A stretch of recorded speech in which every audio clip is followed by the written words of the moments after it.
go back in with more white. So if you feel like you're covering it up too much with the brown, you can just put more white on it. Okay, now I'm going to try and keep the streaks going the same way. And now I've got some gold here. Let's try that. I know I should really rinse this out, but I'm not. I'm just going to town. All right, just a little bit here, a little there, maybe a little here, along the spine. There's a million ways you can do this, you know, and all of a sudden it just starts to look neat. And you can keep going until you're happy with your end product. All right, very easy to do. Painting your journal covers is highly satisfying. You can really get some amazing techniques and designs down. It doesn't take, you don't have to be Leonardo da Vinci to get these techniques down. This is just paint and blop, basically. Paint and blop 101. Yep, call it, did we hit it lucky? Kind of the look we're going for. Okay, and you may even want to put in there a little bit of blue or something else just as a little surprise. All right, just a little. We call this accents. Just a little here. And, you know, no random patterns. I mean, all random patterns are best. I just think I want to take a little bit of that off. Not so much. Remember, you can cover it up again. Okay. Okay. Yeah, just kind of blend it in a little bit. If it looks like it's too much, you can always do that. Okay. Just get you blended a little bit. And yeah. See how it's taking it down? The white is actually coming through from the back because it's still damp, and that's allowing some blending to go on so it's not too intense. Get my edges really well. Go around. Remember, you can ink at the end again if you want to. Okay. One more there. And I like the little, you know, weirdness look of it. I think it looks kind of cool. I don't know what that is. Okay, it's probably some white that came through. Okay, so we've got this, isn't that kind of cool? Like, it looks metallic almost. Yeah, very cool. Okay, so I'm going to blow dry this. Make sure it's nice and dry. Okay. Okay, we have probably rolled over into part 2 by now. But I'm just going to finish blow drying this. Okay, so this is what I have so far. This metallic looking cover. And here's my inside. Now this is what I call classic Pam move. This is where Pam went ahead and did the brown painting, and then, you know, a little bit got over, and then she's sliding this around before she realized, and that's what she gets. So this is what the classic next Pam move is. We got to work that into the design somehow. So I may put some random brown blotches on here, or rub some color in here to make it look like everything was on purpose. And that's the grand Pam maneuver of we make everything look like it was intentional. And I will do that, but I think I will do that after the next step. And my next step is I am going to go, because we are adhering paper and glue and paper and fabric together. This is a really good time to sew this around the edge if you're open to doing that. So I've got my spine defined, and I'm just going to run around with the sewing machine with a zigzag stitch on the end and be right back. Okay, so I have completed the sewing around the outside, so let me just show it to you up close. That's what it looks like. It's just a regular zigzag stitch just hanging off the edge there. And that is probably the particular reason I was compelled to get a sewing machine in junk journaling initially, because what I found is that anything I attached to the front of the cover and anything attached to the inside of the cover, I could instantly seal together and not have any raw edges that are coming apart if I could figure out how to sew a zigzag stitch around the outside of the journal. So that was what compelled me to get one. Remember, 20 bucks at the Goodwill, approximately. Okay, to get a sewing machine. So we have this, and now I'm faced with this little lovely, because I've already done this. So I'm going to do what I call famous Pam style and try and fix this. Okay, so I can do this a myriad of ways. You can use gilding pastes to come in here and add some stuff. You can take little sponges with gilding paste, and that would look very cool. So let's try that. I'm going to go for a very rustic kind of cool sort of what on earth happened here thing. I'm just going to go random, just different ways putting in some color. You might be going, oh my God, what on earth is she doing? I'm fixing my little boo-boos. That's what I'm doing. And I find that sometimes it's best to let the journal make itself. Yeah, sometimes you have this great plan and nothing goes as planned because these little things happen along the way. And they happen a lot with me because I'm naturally a messy crafter. And when you craft in a messy, reckless, abandoned fashion, things go astray sometimes. And you just have to be willing to go with it. Okay, so I'm going to put some of that in there. So that's my base. I could totally leave it at that. But I think I'd like to knock it back a bit with some ink.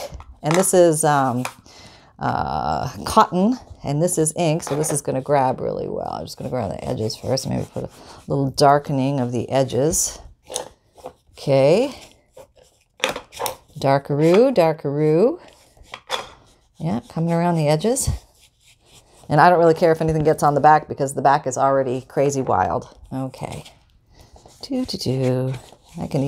can go in and cover the whole thing if I wanted. Yeah, how about that? Okay. There. It just looks like I've got an old tattered book on the inside. And I may want to add a little, I can't find my brown, there it is. Maybe some other colors in there too, like maybe a little bit of green on edges, just kind of put a little in here and there. Maybe not trying to make it look too much like a circle from my dauber, but just give a little halo here, a little halo there. How about some around the corner, around the tops? A little edging. When you add multiple colors, you start to get depth. And of course, sometimes you tear your little fuzzball thing off too. That's okay. We're getting wild. That's what's happening. Okay, you keeled over. We'll try somebody else. Next, we'll go to the blue. Let's try just a little bit of blue just for accent. And this blue's probably not the perfect shade. This is broken china. Okay. And let's just try a little bit here. We'll start in the corners. It's always good to start in the corners and maybe just a little on the edges. I'm going lightly over now just to give it a little bit of something. And just a little bit on the insides just to give it, just knocking down those little whitey areas. Okay, so now I have something that looks like this. Very different from before, huh? Right, and so that's going to be what the person will see on the inside. Now I may have pockets and things like that that I can put in there. So that will cover some of it, but I think it just gives it an entirely different look. And it matches the aging on the outside. That's what I'm telling myself. Okay, so now we have that, and then the next step is going to be putting in the eyelets. Now I can still see I have my spine there, so I'm just going to emphasize it a bit to myself. My whole piece is a little bit damp still because it's still drying, but you really want to make sure everything dries to the crispy crisp stage. Okay, all right, there. Okay, now actually this would actually be the stage where if we were going to seal this in, which we really should seal it in with something, I think it would be best. Let me get my iron. Hang on. Okay, so I have some waxed paper. I got this on eBay. You may be able to find some in your hometown. It's popular in Canada. I don't know if it's that popular in the States. But this is not parchment paper, it's wax paper. And it has wax on both sides. Okay? So I'm just going to tear off a piece. And I'm going to cover my artwork, and I'm working on a wooden cutting board, and I just use an ironing board or something wooden. That's good. And then you're going to put a piece of like a tea towel or something over it. Just make sure that you're covering your piece completely. Okay, that's probably a little thick. All right, let's do that. And I got this iron, my crafting iron at Walmart. It was probably $6.97. Bought it a couple years ago there, and it's worked great ever since. I'm just going to go to town, and what I'm doing is I'm melting the wax on the back side of the wax paper onto my piece. And this is going to seal my piece, and it's going to give, hopefully, a nice finish. Let's see how it's going. All right, I've got it on a pretty warm heat. but you may want to start low and work high as you go, and then occasionally take a peek. Okay, so let's check for appearance. Okay, not too, okay, I'm starting to get the smoothie finish. And this is also going to iron out a lot of those Mod Podge wrinkles that we had before from the wet white glue, which we get sometimes. And if you like that look, that's fine. But if you don't want that and you want to seal your work and get rid of 99% of the wrinkles, try this little technique. It's awesome. Can you see? I hope so. Going around here. Melty melt. Melty melt. Doesn't take all that long. I would say, you know, a few passes of this and you're good. Let me just get the edges. All right, let's see where we're at now.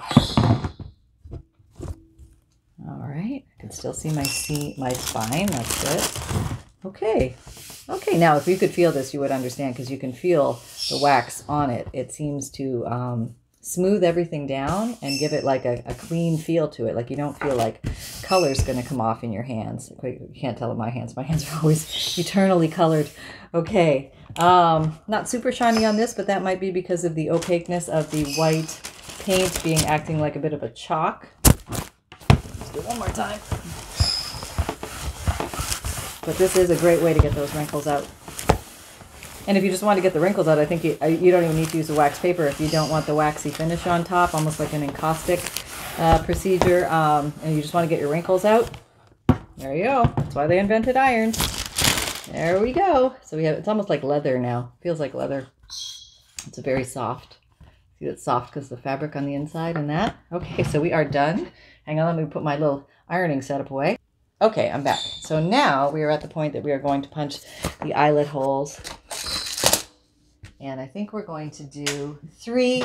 Oh, goodness gracious. I forgot to put my microphone on. Sorry. Hope you heard all that. Now we are going to do the eyelid holes with this guy, the Crocodile 2 Big Bite. Link down below if interested. But it's a very handy way to cut holes in fabric and paper at the same time. It's a very strong cutter. And I think I'm going to use white, blue, and what did I use on the other one? I had white, blue, and brown. Yep, I said this must be. It must have come out of this bucket. White. We could do white, tan, and brown. Or white, blue, and brown. I think that was a good combo. And yep, there was 3 sets: white, blue, and brown. Get them all organized here. White, blue, and brown. Okay, so we need 3 sets. 1 set, you know, that's what you need right there. Okay, so let's just use, you can use a marker, you can use a pencil, it doesn't matter, just you need something that make a mark. And I'm going to grab this. This is a Aquarel Stabilo pencil. It's a water-soluble graphite pencil, and the reason I'm going to use this is because we're going to use it later too. Okay, so here we go.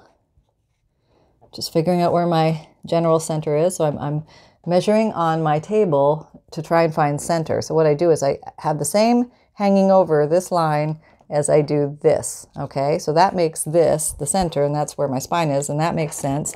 Got a little overhang on either side. That makes sense. So now I want to put the most, okay, I can't even see the, there's the dot. There's the dot. Okay, I'm looking for my ruler. Hang on. Okay, so what I want to do is line up this dot with this dot. Can you see that? No, you can't see that. Let me slide up a little bit.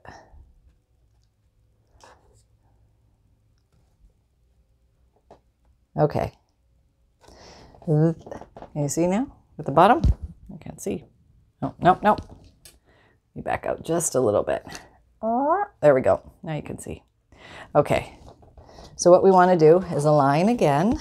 Get our spine. And see where the center is. You can even center it like this. That will work. It's probably even better. Center there at the top and there on the bottom. Top. Bottom. Oh, did I move? Probably. Top. Top. Bottom, bottom. Okay. There. Okay, lay down. All right. So now gonna line up that dot. I don't know if you can see that dot. There's a dot there in the middle of the inch, and this dot down here. That dot and this dot, and that should put him pretty much in the middle. So I'm going to put one here. Let me just move this over a little bit so they're equidistant away. Put one here. And I'm going to try this one at the 6. That's a little closer to the top. Here. And then here. Okay, now the other two, I just put, make sure this is straight. And you make sure this line is straight. And I put 2 dots beside it, and I just have to know where my spines are. So, and you want to put it kind of close to the spine, but not right on top of it.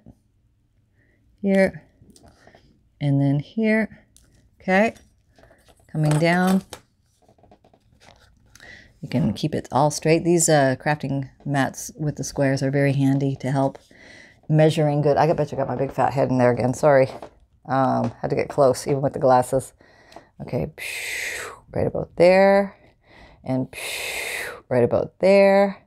And you can fudge it a little as you're cutting. You know, if you see it needs to be on one side a little more than the other. Right about there, a little lower maybe, and right about there. Perfect. Okay, so those are our holes, or our spots for holes. So let's go ahead and put those in. Just move all those guys over there. So we are going to cut right through the fabric, and what I'm going to do is cut with the little one and not the big one. I'm going to cut with, and if it's the little one is too small, I don't think so. I think it's going to be the right size. Actually, I think it might be the big one. Yeah, I think it is the big one. Let's do the big one. It's 3/16. Can you see that? 3/16. Okay, that's the big one. Okay, I hope it's not too big, but I think it is the big one. Let's try the middle one and see. Okay. All right, so I'm lining it up over the dot, punching. Yeah, I think that was the right one. So I have a hole. See that? And this is going to go through from the other side, but basically it's going to fit nicely. Okay, so I'm just going to punch out all these. And this is very quick and easy with this gizmo. You just have to look at it on the side to make sure you're over your dot. You just go ahead and punch, and it's going right through the fabric and right through all the material. Okay. Okay. And this one. Right through the fabric. And right through the material. Beep-doop. Beep-doop. My glasses are falling off. Okay, so there we go. This is what I have. Oh, there they go. There they go. I told you. Okay. We have holes. Can you see the holes through? Holes through, holes through, and holes. Okay, and all those just fall off. So nice. I love this tool. Makes life so much easier. And goodbye, all. AWL, all. Still has a purpose. Won't give it up completely, but this is just so easy. And okay, so don't put that tool away too far because we're going to need it to place the eyelets. So why don't we go with blue, white, and brown in that order, for no particular reason. But what we do now is we move this thing all the way to the front. And now that makes this guy work. And this guy is your eyelet squasher. You have to make sure that your eyelets match whatever this gizmo says, but this is the one that I use the most. It's the silver one with, this is the silver little like thing on the top. Kind of flatty disc, pointy thing. These rotate and give you options, but that's gold. No, I want the silver one. And I want the disky looking one. Okay, disky silver. Okay, so now I'm just gonna go in here and clamp these. Basically the same process, you just press down and going in, making sure that little silver nubby goes through the hole of this, and I squash it. And the next thing with the white one, and I squash it. And the next one, and I squash it. Okay, and they're set. there we go. And kind of cool, huh? Yeah. Do see? Very nice. Very secure. Now you can mix them up on the other side, on coming down the next one, but I think I'm going to do them all the same. So I'm just going to place them all in place and squash these according to my plan, my grand plan. Never know about these grand plans. All right, we'll see how this all goes. The white one in. Boop, come on. Yep. And yeah, it is the bigger hole. You want the bigger hole with these eyelets. It depends on your eyelet size. You have to go by your own eyelet size, and eyelet sizes can be a little confusing. I know they confused me, and it took me like, I did have to do a bunch of practice ones so I know which size, even though I didn't sound like I knew which size. That's how you learn. You just try it. But I'd say practice off your project first, figure it out, have the general gist, and then carry on with your project. You'll be much happier. Okay. No, over here. Okay, and squashing. And it's not that hard, honestly. I'm making it sound more dramatic than it is. It's a pretty easy squash, actually. Okay, so there we go. Everybody's set in place. Set, and set. There we go. Okay, so now we can put this big guy away. You can go over there, giving me more table room. And now I thought we would maybe do more of this design so we can see some rivets and stuff like that. And this is where the pencil is going to come in handy. And you can put more white back on here if you feel like you want more white. But I'm just going to leave it as is because I like the design that came out. And I'm going to emphasize some of the, I probably should have done this before we sealed it, but I'm probably going to spray it with an archival spray at the end anyway. And I'll show you that. Here it is. Something like this, Krylon UV archival spray. You just take it outside and then spray the surface and let it air dry. Protects acrylic, watercolor, pastel, colored pencil, oil, and more. And it dries pretty fast, and then you don't have to worry about any colors coming off on your hands. Okay, so let's give this a try. Let me zoom in a little closer so you can see. Okay. All right. Rolling in. I didn't know I was going to do all this big project today. Turned out to be quite the thing. All right, I need a Q-tip. All right, here's a Q-tip, and I've got some water right here at the ready. Okay. Okay, Q-tip tool. Can you see me? Yeah. Okay.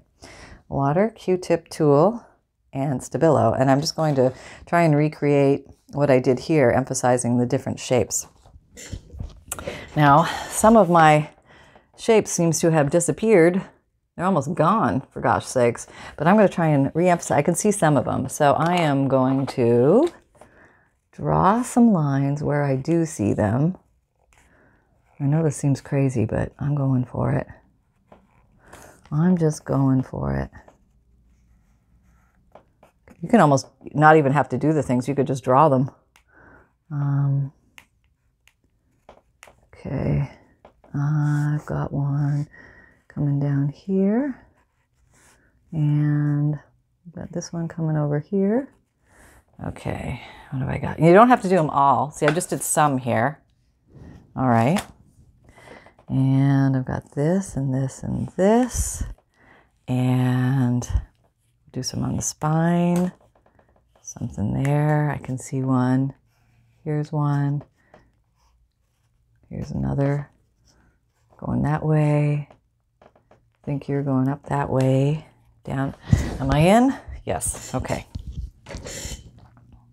Okay. And over here, just drawing some lines. Okay, across here and up. See something there. I can barely see this, honestly, but I'm just going to go for it. And see, sometimes they just design themselves. You have no control over anything, and you know, sometimes that's okay. All right, here's one I can see. A nice square one there. There. Okay. So let us grab the magic of it all. This is water and Q-tip, and there's so much you can do with water and Q-tip. So let's give this a go and watch the magic just happen. Yeah, it looks like we're like, you know, here we come with the Leonardo da Vinci stuff. So, okay, see, there's wax on it now because it's bubbling up because of the waxy surface that I put on it. But if you do it before, you won't have that problem with the waxy bubbles. But it's still dissolving it, so it's going to work because I'm going to seal it. All right. Okay, there's one there. Okay. It's a very rustic design. Okay, I'm even putting some in here that aren't here. How about that? Let's start at the top. I won't have to drag my fingers through the wetness. Okay. Yeah, see, there's definitely wax on there. I'm proving my point, right? But it kind of looks like a cool design. Yeah, I have no idea what's going to happen here. We'll just see. Learning on the fly. Learning on the fly. Whoop, we have a little that issue, and that's at the spine, and that happens sometimes. So we may need to jump in there with a little more glue and glue that puppy down. What I recommend is that you don't have any papers that stop at the spine. Make sure you cover the spine, and that will help avoid that little issue. Okay, there, there. And I think I need a little bit more here. Yeah. Okay, here. That wasn't very straight, was it? Okay, we'll try and straighten it out a little bit with the Q-tip. Okay, so let's see what we got. Okay, so we have some little lines coming in here, and they are all pooling up on the wax. That's interesting. Okay, that's okay though. I think it's gonna dry. Okay, let me put a few more. I'm gonna add a few more, and then put them in the corners. And well, I won't cut away because I know you guys want to see this stuff. So I'm not going anywhere. Don't worry, I'm here. I'm just going to put a few more in here. And maybe some closer to the edges. I think edge ones are good. Okay, let's go in with this. Well, I can prove that then the wax did transfer. See, there you go. Okay. You know it's wax sealed at least up to that part. Okay, we did that one. How about this one? Oh, it was this one we added. Okay, and this one. All right, now I think if I blow dry this, this will either work really cool or be really weird. Okay, let's see, that's a lot of water there. All right, let me blow dry this and see how we do. Hold on. Okay, here we have the after encaustic stabilo technique demonstrated by me. And this is what it looks like. I haven't actually touched it other than drying it. So some of them look like that. Will this focus? Okay, some of them look like that, and others, you know, they look as they do. Oh, focus?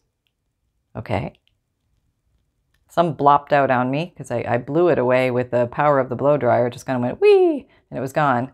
So we've got a little bit of a mix technique. I haven't touched it yet because I am going to seal that. And let me close my water before I knock this over. Okay, and now we're going to go ahead and use our favorite stuff, Nouveau drops. And I think these are going to pop on here. So I think I'm going to get some of these and maybe silver. Hang on. Okay, I brought a whole bunch over. I got I got all these colors. I got a mixture of liquid pearls and Nouveau drops.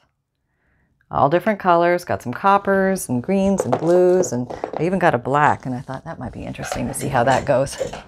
All right, well, first of all, okay, of course I didn't leave my pin in. Okay, where are you, pin? I threw you off to the side. I remember doing that. Okay, we'll just get another pin. I don't think everything's gonna come out of here right now.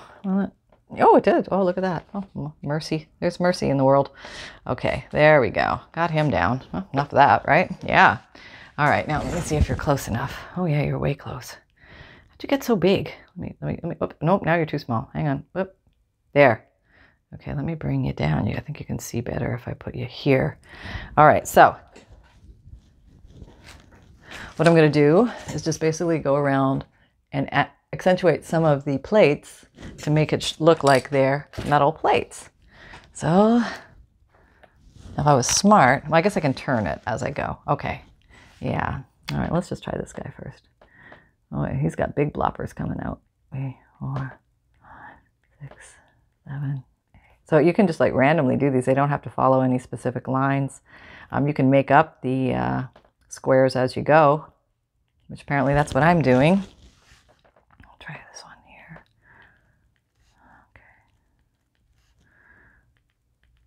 Okay, there we go. And maybe we'll do some down here. Up, down, up, down, up, down, up. Down, up, down, up, down, up.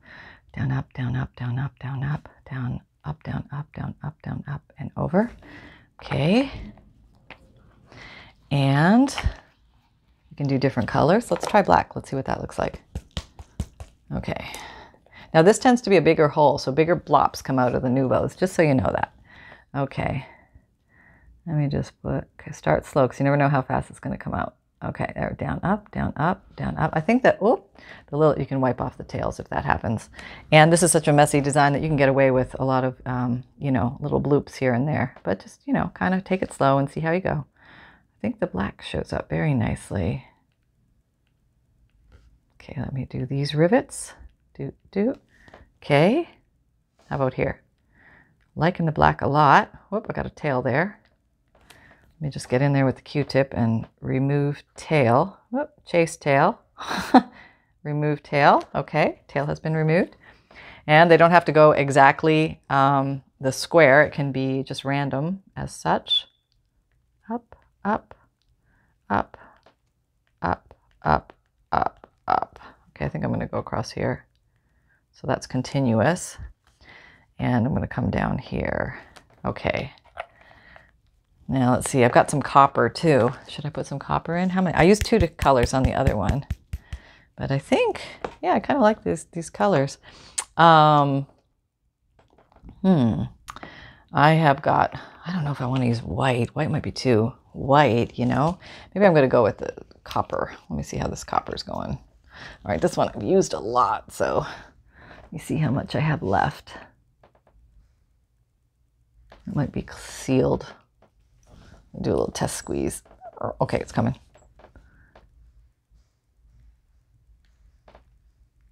Yeah, I think it's sealed. Let me get a pin. Hang on. I got a pin right here. Okay, here we go. Here's a pin. Going in. No, that pin's already too gluey. Let me get a skinny pin. I need a skinny pin. All right, here we go. Okay, that should be good. Oh, don't lean in it, Pam.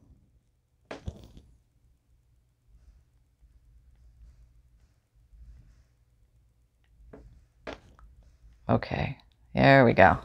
Yeah, I think that's looking kind of cool. Let me put some of these up here. So you can just go around and, you know, wherever your heart's desire, you can put lots or a little or whatever floats your boat. It's fun stuff to do. Okay. Okay, let me put that there. Now I'm going to rotate the piece. I'm going to come and play on the spine and on the other side. And do. Oh, didn't get much there. Not much in here, I think. Oh, I think we're plugged again. Where's my pin? I have my trusty pin. Whenever you see those pins at the thrift store, grab them.